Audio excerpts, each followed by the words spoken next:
Welcome to the Whitetail Legacy Podcast. And we get the back view of him. And I mean, it's just a mega. 52 yards is a long shot.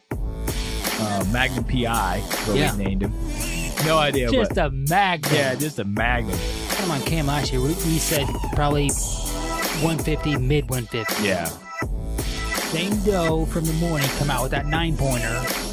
Here steps out this 90-inch 8-pointer. You're like, I'm like, okay, well, there's still a buck back there grunting. Yeah. And then out steps like another 90-inch 8-pointer. I'm like, all right. Yeah. Bro. Yeah. Bro. Yeah. You're like, I'm like, deer, right there. Yeah, like and he's 30 already yards. 30 yards. Yeah. He was literally 5 yards from the base of the tree. Could have been, had a buck down at 1:40 in the afternoon, back there deep on public. 3 does come out pretty early. It was like 245, 24 yards shot, sent the combat veteran, and I tell you what, man, dude, it just smoked. We always get so jacked up when the other person kills. It's just almost like we got it done. Yeah. And when you killed that doe, I was like, hell yeah, man. And we come down here to Missouri. My ass told me one more time, I'm like, is it a good buck? And he goes, yeah, real good, solid buck. I'm like, all right, boom. And the deer just drops. Sure. Super special meat. Whitetail Legacy Podcast, bringing you back to the hunt and leaving a legacy. Baller rut. All right, guys, we got Justin Hollandsworth on the line. How you doing tonight, man? Good. How are you guys? Doing great. Appreciate you coming on, spending some time with us. We've chatted quite a bit. It's nice to finally, see you in person and get to chat a little bit more than a text message or Instagram message. Yeah. No, I appreciate you guys having me on. I know this has been long overdue. We've been chatting. This is like probably 3-4 months in the making. Yeah. We both got COVID on different times. And you're like, I can't do it because I got COVID. And then a month later, I'm like, I can't do it because I got COVID. So definitely flip-flop back and forth there. But I know a lot of our listeners know who you are, but just do a brief introduction of who you are and your hunting history. I mean, you can see your wall behind you. You got a lot of racks back there to be proud of. Justin Hollandsworth, and I've been probably like you guys. I've been hunting ever since I was a kid, but I never got real serious until probably my mid-20s or so into bow hunting. Just because I failed a lot at it early on and didn't have things figured out. But I think I probably killed my first Pope and Young around, I don't know, probably 25, 26. It took me a little while. But I just bow hunt. And probably, as of right now, I think I've killed around 21, 22 gross Pope and Young deer with my bow. I don't gun hunt. I don't have anything against gun hunters. It's just doesn't trip my trigger, so to speak. I like that 15, 20 yards and getting up close and personal, and I help out with a show called Whitetail Addictions. I'm a co-producer of that. And I run our staff for Whitetail Addictions, and I also run staff for Lone Wolf Custom Gear. I've been friends with the DeQuistos for probably pushing 20 years now. And so a lot of my style of hunting is the way that Andre and now Cody have been hunting for years. So, I love the sport. I don't know what I would do without whitetail bow hunting in my life. When we started Whitetail Addictions, that I fit right into that because I'm freaking addicted to whitetails. I just love them. Yeah, we were saying that just the other day on the way home. Like, if we didn't have whitetails and families, like, I don't know what, there would be absolutely nothing that would. I'd have to get. Who I am. I have to get a race car or something. No, you have to do something with your time. Yeah, like, you can't hunt. I'd be like, I guess a Z71 Camaro is going to be in my garage. I'm finally gonna be able to wear that denim jacket with some pride. But we want to have you on for MRI, most recent information. That is like, your go-to how you hunt. Yeah. But being a time of year, a lot of people want to hear about, some late season or some, scouting in this time of year for next year. So we'll just touch briefly on that, what you do. And then we'll get into the MRI and how you break down these bucks. So this time of year, season's out, and a lot of our deer they're still, packing their horns. Plus we got a bunch of snow on the ground right now. I enjoy getting out shed hunting, but this time of year, typically for me, for the next couple months is a lot of the time that I work on trying to get access to new properties, because it's the winter months. There's a lot of people not going out and about. They're staying home. COVID's made that a little difficult too. You throw that in there. People are a little more, hesitant to want to come and talk to you or whatever, or let you in or whatever.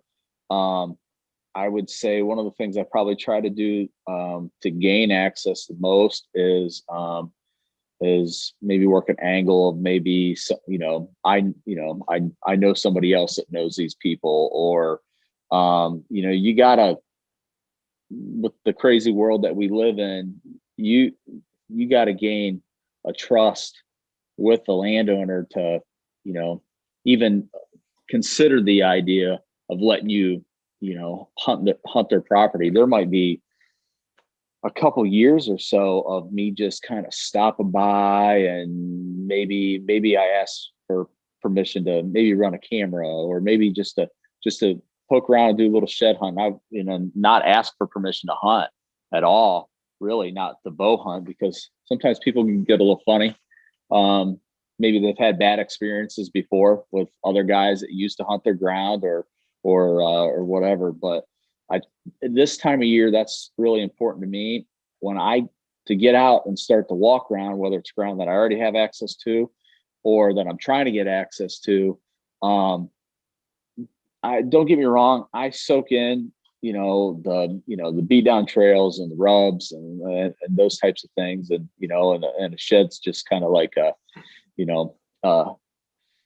just a little prize, I guess, if you find one. But I don't put a lot of stock in. If I find a big shed, that's awesome. The one to the collection or whatever. But man, I found some big sheds thinking, oh God, this is the year I'm going to be in there and all over this deer, and never see the deer again. And, so I don't put a ton of stock in that.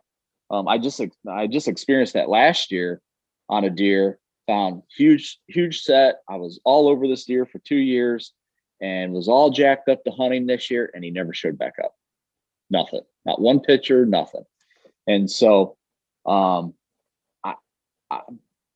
me, it's more about just walking and learning the terrain, to try to figure out maybe what the wind might do in a certain spot, whether it might eddy an inside corner or, into, kind of a, where two ridges meet, or just try to, maybe, think about how thermals might work in a certain spot or something like that, just to have in the back of my head for later on.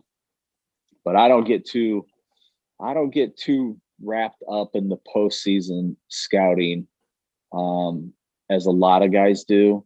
I just trying to learn the terrain more than anything. That's something that I kind of want to touch base on, is that you brought up, is about the wind doing something in a certain area. Last year in the area that we were hunting Magnum, we had a south wind there, but it would come sweeping more westerly than it would be more south. There's giant cliff there, just a terrain feature that has the wind, diverging a different way than you would think from what it says. And then also in the area that you killed Freeze in, it was always like a south east or a southwest. Yeah, no matter what it was, no matter what the always wind, coming it was always coming southeast where I killed him. So, I mean, there's two absolute megas that have been in an area where the wind's doing something different than what you would normally think it would be. So that's something that we need to do better about, is being mindful of when we do go out and scout or shed hunt or whatever. Just take a second, look at what the wind says on the Weather Channel or whatever you use, and note what it's doing in that area that you could potentially hunt. Yeah, because we went in there on him and we're like, oh, we can't set up here at all because it's ruined. We actually bumped does and we were like, they blew at us and they're like 200 yards away and there's no way. And then we were like, oh, the wind's blowing right at them. So. Well, and there's so many good apps out there now too, to where, you can mark a spot and then put notes in there. Yeah. And then as season goes on and maybe you're playing the game with a particular deer and then you're like, you know what, maybe I should slip back in there. And then you can pull that out on your phone and just kind of go through your notes. And you're like, oh yeah, you know what, that's what this was doing when it was blowing southeast in there. Well, it was kind of curling back around and doing this or whatever. And I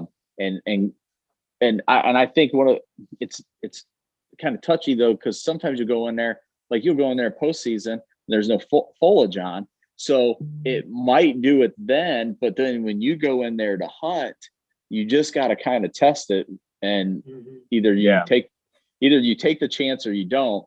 And I think that right there was like a changing point in my hunting, is when I just quit overthinking things sometimes, as far as like going into something and just like doing this whole head game thing with yourself and thinking, I don't want to take a chance and this, if I bump him, and like, and you just gotta, if you don't take some chances, you're not going to kill some big deer. That's just all there is to it. That's me 100%. I'm getting better, but man, when you get on the lease like I had, you just got it figured out. And you're like, okay, if I set in this area, I might move stands a little bit, but if I'm in this area, eventually something's going to come. But when you're on a public piece or something new, you can't just bank on, be like, oh yeah, this is it. Because someone might be hunting 100 yards away from you the last 3 days and you had no idea. So I got to get better on there of just saying, all right, screw it. The wind isn't 100. We're going to hunt it anyways. Yeah. And another thing to think about is, like, if you're looking at pictures and you're looking at the wind and the speed and all of that, if, the deer's showing up on, like, let's just say an east wind, and you're like, well, there's no way I can hunt there on an east wind. But if that wind's doing something different there, and that's the only time he's there, then an east wind's when you need to be there and you'll be golden. But when actually in reality, you think you need a west or a northwest, but if it's doing something funky there, that's the time you can come in and hopefully strike. Yeah, go ahead. And I've said this on, I've talked about this before on other podcasts or whatever, but, I've always said too that, you got to get on sometimes and hunt that, just get on that edge wind, just where you're basically flirting with disaster. That's what I've always referred it to, because I mean, I've had it work for me, and I've had it become a complete freaking disaster too, and got busted, by the deer I was after or other deer that just forced that deer that I was after to not see. But when you can figure out that fine line of where you're giving him something comfortable enough to move into that spot during daylight hours, but you're just off of the edge. When you can find some sweet spots like that, man, it's like taking candy from a baby, because they're just, they stroll in there like they don't have a care in the world.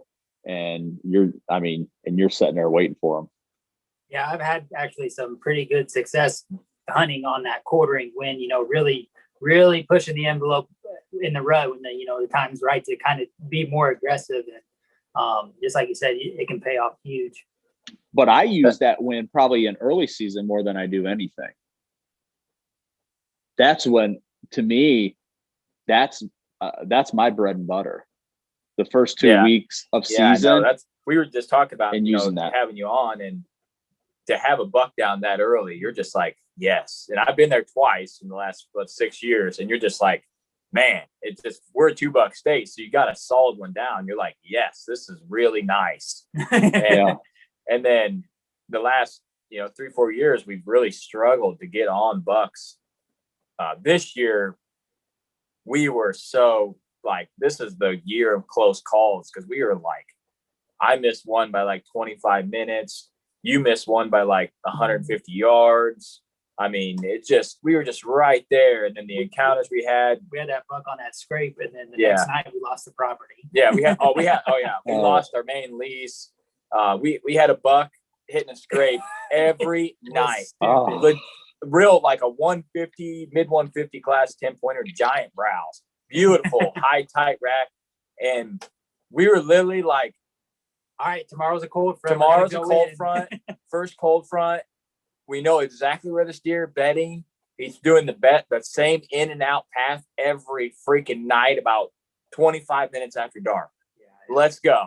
And then the day I went out there to pull a cam way north of there to see if anything was funky, we got kicked off. He was getting ready to go hunt that night. And then we got kicked off the piece. But that's painful. Oof. That was like a 180-acre gym of late season goodness. Goose hunters and farmers. Goose hunters get you every time around here, man. I got too many. Really? Nothing against goose hunters. You guys are savages on the land. I tell you that now. You guys out there scooping it up. So, but all right. So let's get into the main bread and butter of why I wanted to have you on. So you're the king, in my opinion, of early October killing off of the most recent information. Getting the mobile picks and going in there and getting it done. So kind of break down your strategy of how you go about it. And then once you kind of get to where you feel you covered it good enough, kind of go ahead and share a story where it's all come together and you've got it done. So for me, I get really serious with, I love trail cameras. I know some guys, they don't like them, whatever. Some guys like to sell cams, and I do. I love to sell cams just because I'm just a busy dude, got a family and work a lot, and I just always have a lot of things going on.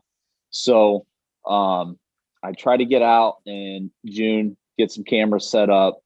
I probably got, I don't know, maybe 8 or 10 different spots that I hunt here.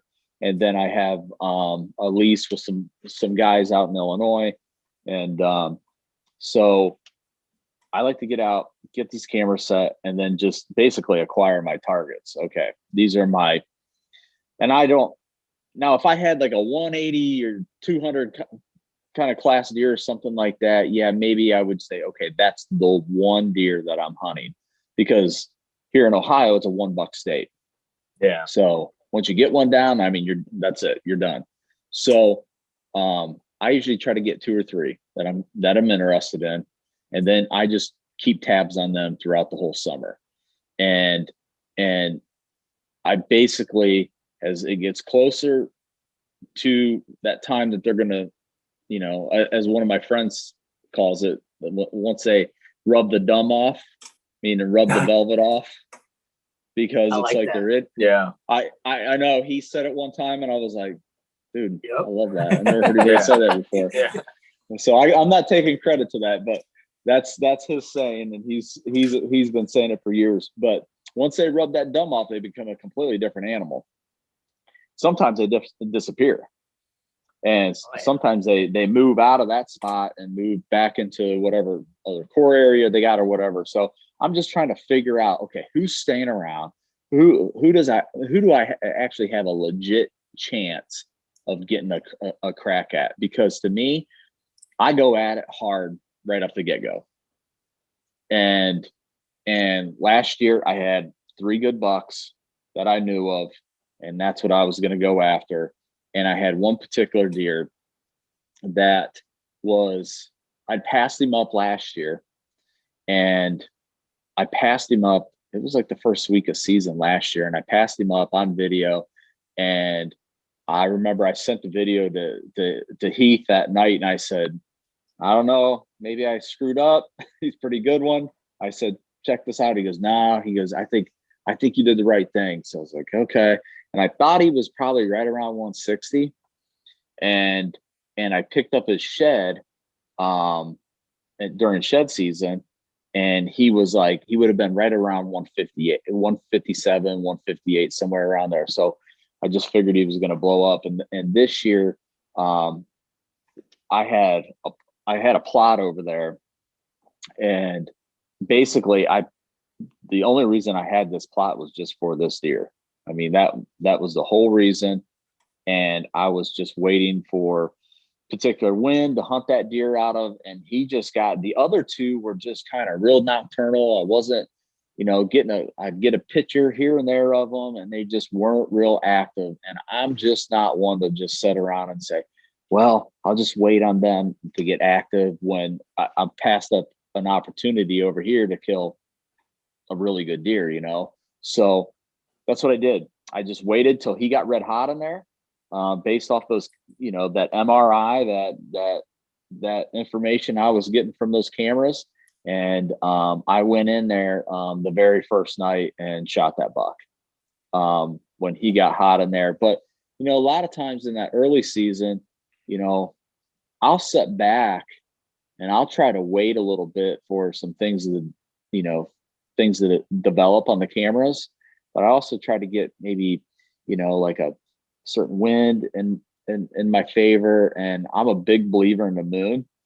And if I can get like those 4 or 5 days leading into that full moon for an evening hunt, because I definitely prefer to hunt evenings in the early season, just because of the just getting in and out and stuff like that, and just bumping them or whatever. But I've killed I've killed some good ones too in the morning and early season.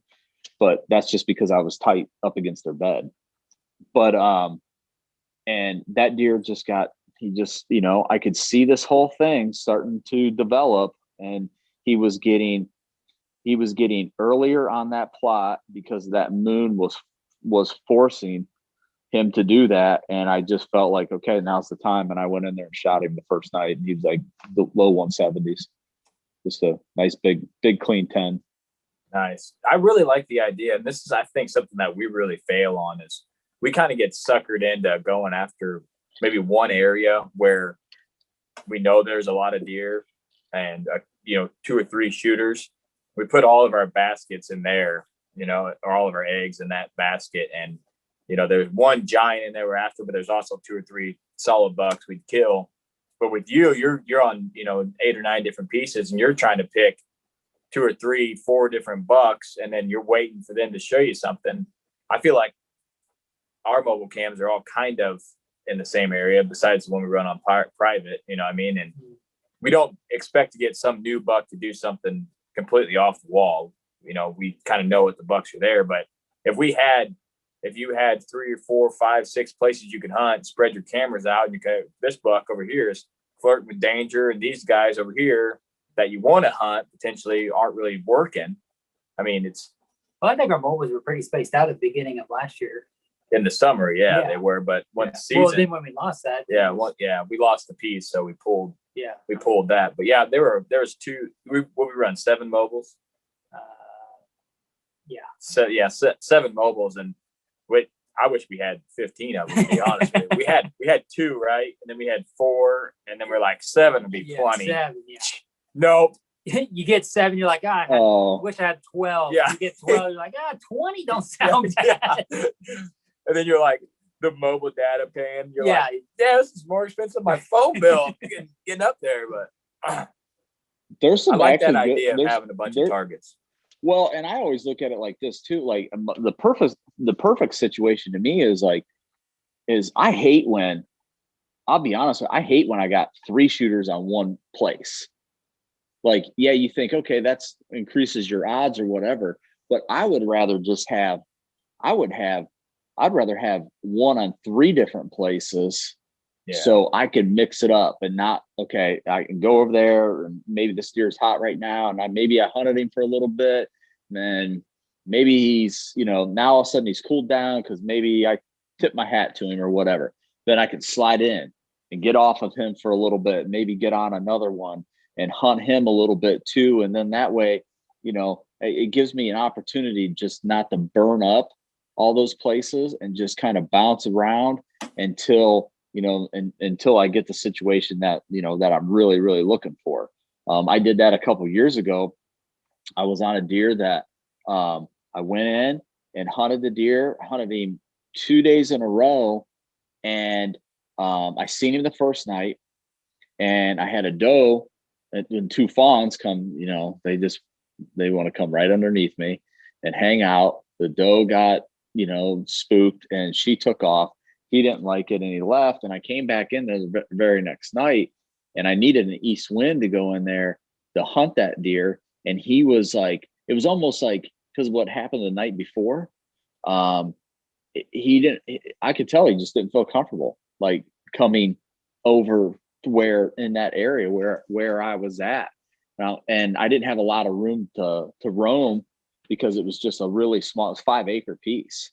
So I didn't have, a whole lot of options to do much bouncing to be able to get in position. And then but at that same time, another deer on another farm, he started kind of just every day was getting a little bit earlier. And I got a good win. I was like, you know what? I'm going to go in there and hunt. I'm not, I can get out of there. Even if he comes out, I can still get out of there clean because of the access and the wind that I have in that place. And I went over there and then ended up killing that deer. So then I never hunted that deer, the other one that I was after again and then the following year I went back in and then I killed him the following year. Seems like it's kind of a going thing where a guy either has one giant piece or 8 smaller pieces. And that's the guys that are successful. There's either one guy who has one mega piece that he works on, or there's the guys that have, 8 or 9 pieces that are smaller and they can bounce around and zigzag. And that's what we used to have, but we just keep losing. Keep losing stuff. And this year we're getting something. I don't care if it's a ditch somewhere with, if it's 3 trees and a pond. Yeah, I'll hunt it. I'll check it out. Let me put a camera out there. Dude, you know what? I'll tell you this. If somebody's willing to give me access to a piece, I'm at least running the camera on it. Yeah. Because I've been down this. I had a neighbor a few years back, not a hunter. His dad had a small piece over there, and he was like, "Man, my dad's got all kinds of deer back there, and this and that or whatever." And I was chasing some other deer, and he goes, "Man, I'd like to put a camera back there." I was like, "Well, here's take one of my cameras," and I said, "Set it back there," and he's like, "Okay," and he sets it back there, and I got busy hunting throughout the year and just basically completely forgot about it. Then he says to me, he goes, "Hey, I took that camera down." He goes, there were some pretty good bucks on there. And I said, "Oh, okay, yeah." And so he gives me back the camera, and I open this thing up and look at it. There's like a 220-inch freaking monster on it. I mean, giant. That's some pretty good deer back there. Yeah. I mean, I shit when I opened up that and I walked right back over there. I said, "Man, you didn't tell me that kind of deer was in there." He said, He's like, "Well, yeah, I'm not a hunter, man. I don't know." He's like, "It looked huge to me." But he's like, "I see the bucks that you bring home and they look pretty big to me." I'm like, "I'm not killing stuff like that, man." Yeah. there's always that buffer. You're like, I don't know. You always hear the old lady like, "Oh, I seen a big one down the road. Had one of those tines that goes down." And I'm like, this is so rare, trait. I hear it all the time. You're like, do I believe this guy? But probably 90% of the time, they actually did see something giant back there. And we're just like, "Lady, that's a ditch with 2 locust trees in it." There ain't nothing out there, but you got to use those leads, Yeah. It's worth looking into. Yeah. It's worth just taking a peek for sure. So because we got a lot of leads this year. I've been down that road of like, "Oh man, I got a huge buck been hanging out." And yeah, you can hunt anytime you want. You go over there and it's like 100-inch deer, man. Yeah, basket. And I don't say that to him or whatever. I was like, oh yeah, he's a nice buck, but I just, never go over there to hunt him or whatever. But I've also heard those stories before where guys are like, man, there's a giant buck been hanging out behind the house, this and that. And then you drive over there in the evening in the summer and check his bean field, and you're like, holy shit. Yeah. I got a landowner who's like this with turkeys. He's like, oh, he's just a big old dude. I'm like, all the turkeys are like the same, man. Like 23 to 25 pounds. I mean, not much size difference. Yeah, I've seen him like 150. He looks thick as hell. I know. Oh man, it's the biggest turkey I've ever seen. I'm like, how big can it really be here? That's got a bunch of 30-pounders out there. Yeah, I just like, what? So one thing you talked about is, kind of talking about burning up a spot. You kind of wait for a deer to show you some sort of pattern, or, at least let you know that he's in the area. And then you go in there and you throw a couple hunts, and there's almost like, that's almost the worst feeling, is like the last 10 minutes of a hunt or so, and you haven't had any action really, and you just can kind of feel that you're burning that spot up. That's a terrible feeling. And then I had a couple years ago, I had a buck that I was after, and he was kind of giving me the slip, and I kind of felt like I was in this same exact situation. And then 2 times I kind of felt like that throughout the year. And then lo and behold, both times the next morning after I'd do an evening hunt and I kind of got that feeling, the next morning he would daylight. Sunday evening after shotgun was over here in Illinois, second season, daylight.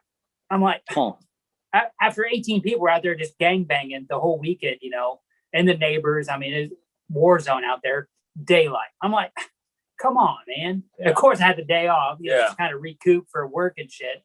And then daylight on camera. I'm like, we had the same thing happen when we tried to kill this buck called Chaos. I think he's like 5 or 6 for sure. He's just like a mid 140s 8-pointer. And we were just like, all right, we're going to kill, he's mature, 3 years. We hunted that stand all day during shotgun season. Yeah. Just sitting there. And then the day after shotgun season, 2 hours into daylight, he's 40 yards on the mobile cam. I'm like, you mug. I sat there for 3 days. Wait, not including the other hunts, but it just. And don't you think sometimes, how many times have you had a gut feeling about something and didn't react to the gut feeling, and then the deer that you were after is on that camera at daylight hours? I think you got to follow those hunches, those gut feelings, and if you multiple times last year it's happened to me too. Yeah, I would say, and that's something we've talked about, just keying in on more, because I mean, over the last 3-4 years that we've been hunting together, you're like, well, we would have just went with our gut, and then here these last couple of years we've done that. And I mean, we've had more encounters. Yeah, we've had more encounters. So that's what I just like call kind of like the hunter instinct. Like, you just got a feeling, you don't know why, but you just need to get your ass over there. Well, when we're talking about MRI too, like to me, like we're talking about the postseason and stuff like that. But once you get into season, that's when that your scouting is, I mean, the scouting is everything at that point. That's why, I can tell you this, that, years ago when, I got introduced to, to Andre and then the whole mobile, he's kind of the OG of mobile hunting, really. Yeah. And when I got introduced to that style of hunting, I can tell you, like, I went from, having a few encounters, maybe an opportunity, maybe killing a buck here and there, to when I started getting mobile and hunting and, scouting and finding the freshest sign to get on and hanging and hunting. I mean, I was just like, that's when it all changed for me. That's when I went from, killing a good buck maybe every 3 years to killing a good buck everywhere or every year. And sometimes, 2 in multiple states, just because I got so many more opportunities. And, did I miss one along the way? Yes. And they still haunt me in my dreams. And did I wound one along the way? Yeah, sure. I mean, that's just part of it.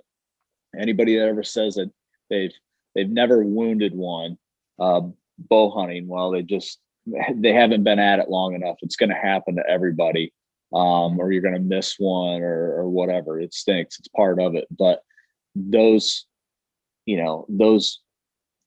hunting that freshest sign and being able to understand, being able to tell the difference between fresh sign and just sign, because I think a lot of times guys hunt old sign. Yeah, we struggle with that. We try to be upfront and honest on this podcast, and that's something that we struggle on quite a bit. It's like, okay, really good sign, looks fresh, but there's always that thing like, okay, you got to break down the area. Is this like nocturnal sign? There's a hot doe in here 2 or 3 days ago and they made some sign. So it's really hard for us to go in there and be like, all right, this is today's sign. Yeah, this is something we need to set up on. Yeah. So we're always like really trying to break that down. And I feel like we just haven't hunted that style long enough to go in there and hunt that sign and then having the encounters to back up like, okay, this was hot sign. We've seen it happen. We had the encounter, where now we're doing it and we're having a few encounters, but we're hunting sign. We're like, okay, we didn't have an encounter. We're going to chalk this up as, maybe this is old sign, and try to break it down. But that's something we're trying to work on our game, because before we were just the last 2 years, we kind of went mobile and been on public a lot more because of land restriction. Like I said, once you have a lease and you kind of have it figured out and you don't mess it up and other factors don't bother the deer are there. But when you gotta go in there and make stuff happen, that's when I think a guy it's just like you say, it goes back to that instinct where a guy walks in there and he goes, okay, this shit's on fire. I got to set up. Yeah. We don't have that instinct yet to say this shit is really good. We need to set up. We're always like, man, we probably need to go over that ridge. We need to go 100 yards deeper. And that's where our skill, I feel like our skill is at right now. Yeah, we were actually making a midday move last year on vacation, and we come across some really, really good looking sign. Best sign I've ever seen. And really we had like a 10-minute conversation about what the hell we were going to do, because we're like, we had a plan where we had encounters about 400 yards away, but we were just set up about 80 yards and we didn't see anything all morning. And we're like, it could be better in the evening here if for the sign. And we're like, do you go back to just where you were? You just tore all your stands down and shit, loaded up, and now you're on the jaunt to the new spot for the evening, and you come across something, and just like Cody was saying, the uptake of that information is not there for us yet to be like, yeah, just go back to where you were. And ultimately we did make the move and didn't see anything up there, but we went back to where we had an encounter with some bucks, and didn't end up seeing anything. And then you feel like a dumbass because you're like, man, I had all that sign down there and we just left it. We were hunting a brand new area that we'd never been into, just on a map, going there and hunt. So it's, like I said, that's where we're lacking on the freshest sign. And I think too that I used to be like really really cautious of this, because just of all the stuff that was out there for years. They didn't have all these, God, I wish they had all these podcasts back in the day when I was first got rolling into this or whatever. It would have been a huge learning curve, but of just moving deer around, and not being worried about bumping deer. I don't worry that much about bumping deer. Honestly, I don't really give a shit if I bump any deer. I'm going in there and if I got to move some deer around to get that information that I need, then so be it. And you know what? And if it was a good deer, he's going to come right back in there anyways, because he just slipped out and he never got hurt. He never got his, my buddy Andre has talked about this for years. I mean, you bumped him out of there, you shored up his spot, and he knows that he can escape from that location, and he's gonna come back. I mean, he's proven that tactic on video on some world-class deer. And I've used that for a long time now, and it's held true. I mean, they bed in certain locations because they know how to escape from danger. And it's just not us, it could be, bobcats or coyotes or whatever it might be. I mean, they got predators after them all the time. So, yeah, we're definitely marking down, we jump a buck out of a bed when we're kind of moving stands or scouting somewhere. Back in the day, I'm always feeling like, man, I messed up, and I'm like, God, and now it's like, okay, jot that down. And we got a couple spots, like, the one where we jumped right past that hot sign where we jumped that buck. It's just like the most primo buck bedding spot you've seen in your life. When you see a buck bedding there, it makes sense. We're like, well, yeah, buck's at a bed there. We looked at that, I'd be like, that's a really good spot for a buck to bed. And then boom, there's a real nice buck. And then we're like, okay, well, maybe I should listen. But there comes a time where you're like, I got this. I listen to people talk and I go out there, but I think I know what I'm talking about, but I haven't seen the shit happen firsthand for me. So I just don't have the confidence to go in there, and do that. I feel like a lot of people listen to it, they go in there, and if they don't have a good hunt, then they're like, oh, this is bullshit, it don't work. But it's not like that. You got to burn some spots. Yeah, it's almost like they just like try to force it to happen. Yeah, you've seen it or heard about it. I mean, that splat bed that you found could be, you could use that 4 times a year. You don't know. But if you jump one out of there, you're like, okay, there's been a buck in this bed. So if another buck comes in here, he's going to feel comfortable bedding there. Now we got that spot in our mind. Like, okay, we get in there in the morning, we got a damn good chance, I feel like, running into something solid. With all that sign there, the ag up there, coming off the ag, there's a really good spot. Yeah, we just go south a little bit. Yeah, set up there in that little pinch. It's like where the creek came out, then there's like an 80-foot cliff, and then that cliff runs like 200 yards, and there's only like a 40-50 yard gap we can get up to this flat, and then the field's maybe 150 yards away, and they're just right on that flat, right on that cliff. It's perfect, and in your mind you're like, yeah, that's perfect. But you don't think until I don't think I need to hunt that until I see, like, I get slapped in the face, like, here, look, this is correct. So that's what I need. Like, I need a roadmap. I think it's all, situational too. It's all, what time of year it is. And, sometimes, early season, a lot of times I like letting some things develop a little bit. A lot of times I don't, just depending, on the property itself. If I got some room to roam, maybe I'm a little more aggressive. If I don't have a whole lot of room, then maybe I, just kind of, work the edges a little bit and, try to kill them out there or whatever. But as October goes on and we're starting to get into late October, then that's when I know that I got to kind of change things up. I go from, hunting at the right times and trying to work my way in. And then as you get to late October, it's like, okay, now this deer could be God knows who, God knows where. Once a doe comes in or whatever, and he could just start, doing his travels. And then then I'm gonna, the rut's really frustrating to me. Don't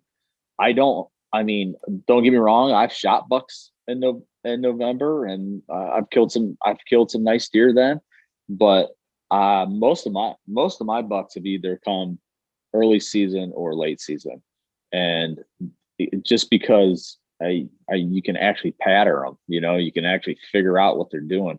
And the rut's a crapshoot. The rut pisses me off half the time because you're after one particular deer and he's like, oh, there he is over there. He came out over here. So then I make a move and then he comes out over there. And then it's like, it's a crapshoot. I've had a big deer that I was hunting a few years ago, and it was during the rut, and it was a blast that week, but it was also so frustrating because the first time I seen the deer, he comes out at 80 yards and just was bumping does all over the place and everything else, and literally went right down to a point where I was gonna hang a set. Instead, I hung my set down on another side, Then the next morning, I went and jumped in on him, and then he comes out on another side, pushing a doe. Then he pushed a doe down into this one corner. Well, then the next morning I slid back in, and we're talking, he's probably 180-inch typical, just a big 5x5. And I didn't want to press down there because I felt like he was probably with that doe bedded down there. And I had two small bucks, and they dumped down in there first thing in the morning. And I was just sitting there thinking to myself, I'm like, I wonder if he's in there with that doe right now. Well, it was like probably 10 seconds later, the doe bust out, the two small bucks bust out, and here he comes running after them. And they're just running, just going crazy, running all over the place. They dump down, and then it all got quiet for 10 minutes. And then all of a sudden I look off to my right, and here comes that doe. And she comes busting out of there. Here comes those two small bucks. And they run by at like 15 yards. And I know he's coming, so I just draw. And here he comes, and he comes running out there, and I could not get that deer stopped for nothing. Yeah. I yelled at him, hey, nothing. Couldn't, I was everything I couldn't get him stopped. Then it was the next day. We had a big like ice and snowstorm, and it was just shitty. I shouldn't have been in that tree. Because by the time I got down, it was just covered in ice, the whole thing. And we had a bunch of high winds, and he came out, and it was probably between 40 and 50 yards. But because of those high winds and all that, rain and snow and sleet blowing in my face or whatever, I just never felt comfortable with the shot. I just thought, well, you know what? He's right. I've seen him 4 times now. I'm going to kill this deer. It's just a matter. And I never did. And that's the frustrating part about the rut, because I feel like if it was early season or late season, I'd have figured out where he's coming out consistently or going back in, and I would have got my crack because I would have been able to get close enough. That rut is just it's just a crapshoot. You just got to have some luck to go your way. If you're targeting, it's bad. But if you're just looking for a good one, that's when you strike, Oh, for sure. And don't get me wrong, I killed a buck in Iowa this year. That's what he was cruising, Yeah.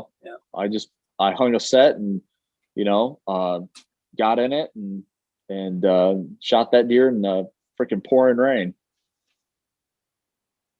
Yeah, definitely challenging.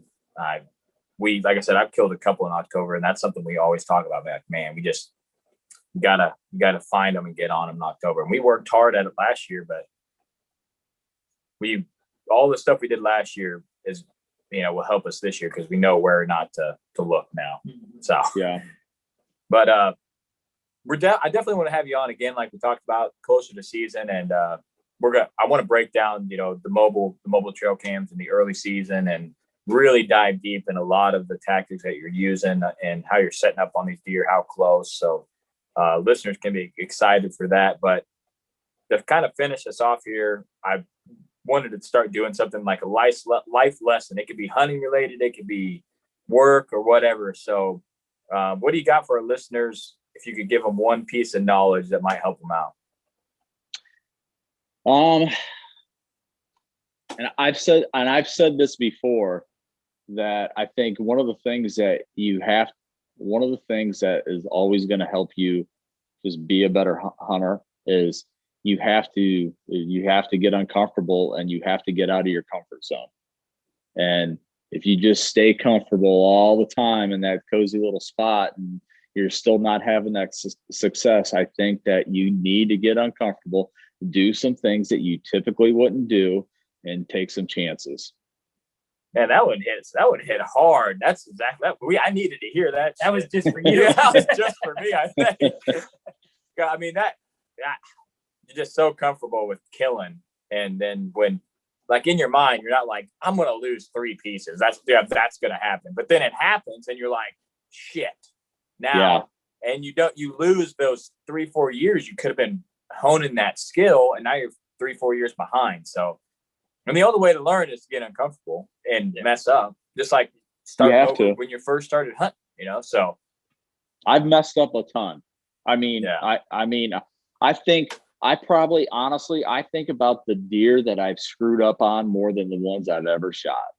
And those are the ones that I still think about. A Big Ten with double drops that I just screwed the pooch on. I've screwed the pooch on some absolute mega giants in my life. God. I don't know. But that's what's going to make you better too. Yeah. Snort wheezing on big deer. For some reason, the big 8, that was the 183 that the neighbor shot. Snort wheezed at him. He was like, nope, 60 yards, thick cover. I was like, he could see where I was at. I was like, can't see me. I stopped him. Snort wheezed at him. Nothing. I'm like, then last year, got a 190 out there. Aggressive as hell all last year. Aggressive on trail camera. Aggressive on the scrapes. Snort wheeze at him. Nothing. I'm like, all right, snort wheeze. Never doing that again in my life. if I'm with someone, I'm gonna be like, hey, snort wheeze, so I can blame it on you if this sucker runs away. So, all right. Well, we appreciate your time. Appreciate you coming on, and I know the listeners are gonna get a lot of value from this. And like I said, we want to have you back on for later in the season when more people are amped up about whitetails, because it's just the people that are listening now are the diehards, and then around October, November, you get a flood of people that are like, oh crap, deer season's coming. I need to get some knowledge, So definitely hit them and give them some tidbits. I appreciate you guys having me on. I wish I was, I was so worried about working on my basement over here. Like when I was like, oh shit, I need to get in there and get ready, because these guys are probably ready to go. And I was putting away my finish nailer and doing all this kind of stuff and come rushing in. So I wasn't prepared that well, I guess. And then and what were we? Yeah, not prepared at all. We get this guy in the line. We got nothing set up. Homie's throwing cords and crap around. I'm setting stuff up, talking. That's just our style too.